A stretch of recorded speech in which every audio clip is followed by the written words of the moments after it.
Well, last week went horribly, man. Last week I went 7-9, which, God, I was pretty disappointed in myself.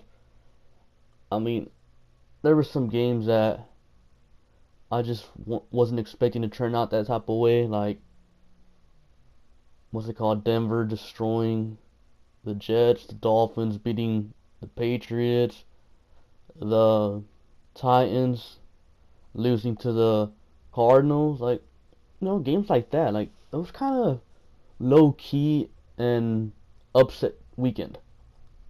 Anyways, let's get on to this week. Thursday night football, a snooze fest, and then they wonder why the ratings are dropping. Broncos at Colts. I don't know why they can't flex NFL games or Thursday night football games.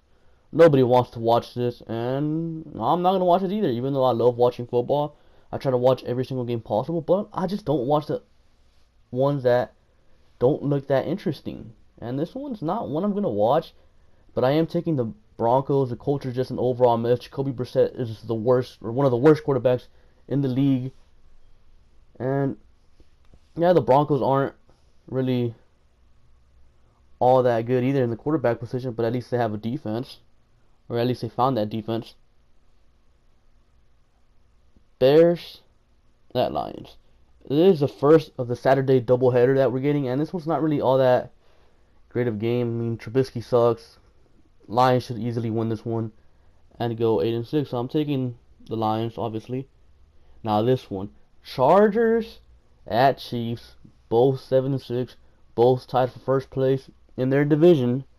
Winner of this one takes control of the division. And yes, the Chiefs destroyed the Raiders last week, but man, these Chargers are getting overlooked. Yes, they're 7-6, but you got to remember these guys started 0-4, so that means you're 7-2 in the last 9 games.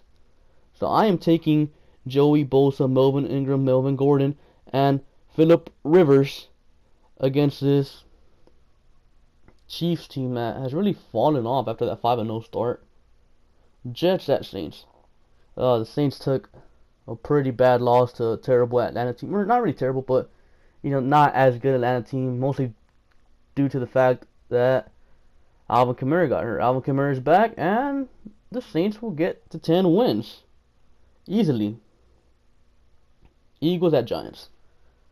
Yes, Carson Wentz is out for the season, unfortunately, but I think Nick Foles can not really replace him, but do well to the point where they can easily win this game. I don't think the Giants are per se that big of a threat to take down these Eagles. Cardinals at Redskins. Man, Bruce Arians has really coached his team well. He's finding ways to win with his third-string quarterback and no running back. Well, given he has been playing bad teams, but regardless. Actually, the Jaguars are pretty good. But regardless, man, I see the Cardinals easily pulling this one out against the Redskins, who are just mess up a team. Bengals at Vikings. The Bengals, man, yeah, they're not that good of a team. They lost to Chicago last week in a pretty embarrassing fashion. One of the worst teams in the league. How do you lose to them? Like, seriously.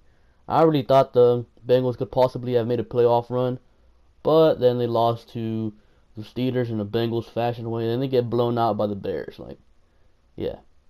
I don't think they stand a single chance against this Vikings team, who is one of the better ones in the NFL, even with Case Keenum. But I do see this being a blowout. Dolphins at Bills. This one's pretty much a toss-up. Jay Cutler played really well against New England down in Miami, but this one's being up in Buffalo. Buffalo probably going to be super cold, and I'm just not sure Miami can handle cold weather. So I'm taking the Buffalo Bills advancing to 8-6. The Green Bay Packers. Aaron Rodgers is back, man. That's so awesome, dude. Like, the NFL is just better with Aaron Rodgers. Even though I kind of don't want them to make the playoffs, the Panthers are just an up and down team. Kind of a coin flip every week to see what Panthers team you're gonna get. And I think this week with Aaron Rodgers coming back, the emotions gonna be high, and the Packers are gonna go into Carolina and find a way to beat these Panthers. I don't think it's gonna be a blowout, but I just see Rodgers having like a game-winning drive type of game to keep their playoff hopes alive. Ravens at Browns. The Ravens lost in heartbreaking fashion to the Steelers last week. I picked them to win, but they kind of choked. So I'm gonna go ahead and take the Ravens here. They get to 8-6 in prime position to get one of those playoff spots. Texans at Jaguars. Oh god, this one might get ugly, but I'm taking the Jaguars. They have a good defense. The Texans have a terrible defense. Yeah, I'm just not sure the Texans defense can limit Leonard Fournette and stop Blake Bortles how they used to. They're just decimated by injuries. Stand no chance. Jaguars win. Rams at Seahawks. I mean, if Blake Bortles was able to do that to the Seahawks defense, what is Jared Goff going to do to them? I feel like the Rams are going to go up into Seattle and beat the Seahawks convincingly to pretty much not really ruin their playoff hopes, but make it really, really hard for the Seahawks to even get into the playoffs. The Rams always give Russell Wilson and Pete Carroll fits, and I think this will be more of the same. Rams win this one.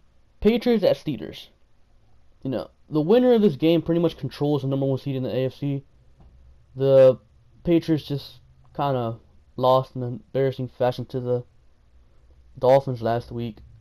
And the Steelers barely, got a win versus the Ravens.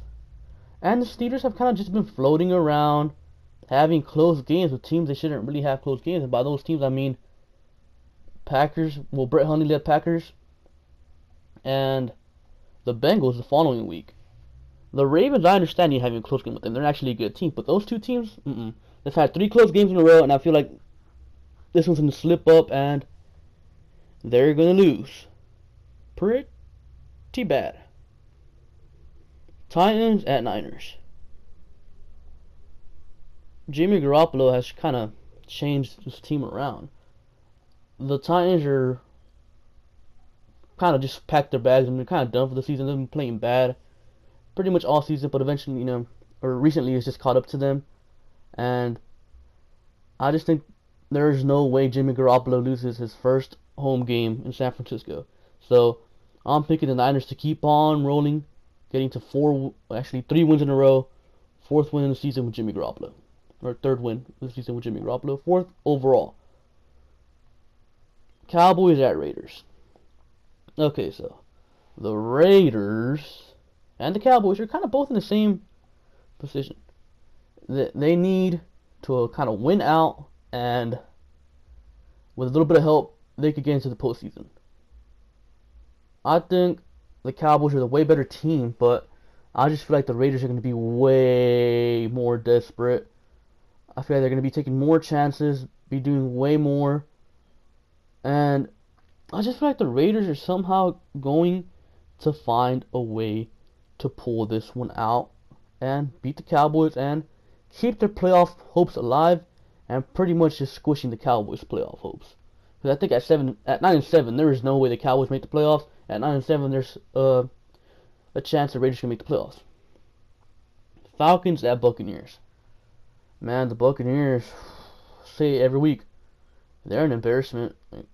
I really expect them to come out and do well. And I don't really like the Falcons either. I think they're an overrated team. But they're way better than the Buccaneers. I don't think the Buccaneers can pull the upset. But I do feel like it's going to be a close game again. Another terrible primetime matchup that I probably won't watch. So, regardless, though, I am taking the Atlanta Falcons in a close game.